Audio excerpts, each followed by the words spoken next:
avec du sport. Oui, parce que dans 4 heures à peine, l'équipe de France féminine débute sa Coupe du Monde face à la Jamaïque. Match qui sera disputé dans le stade de Sydney. Une rencontre qui doit lancer l'équipe d'Hervé Renard vers les sommets face à un adversaire qui ne joue que son 2e mondial de l'histoire, Cédric Chasseur. Un premier match dans une grande compétition, plus que le jeu, ce qui compte, c'est le résultat. La France part évidemment favorite face à la Jamaïque, 43e nation mondiale qui n'a jamais gagné en Coupe du Monde.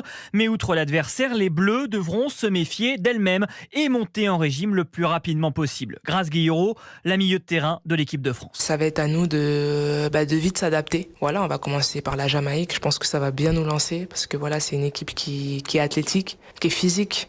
Je pense qu'elles ne vont pas vouloir nous faire de cadeaux. Des Bleus qui ont pu reconnaître hier la pelouse du Sydney Football Stadium sous les yeux de Philippe Diallo, le président de la fédération, et de Jean-Michel Aulas, présent en Australie.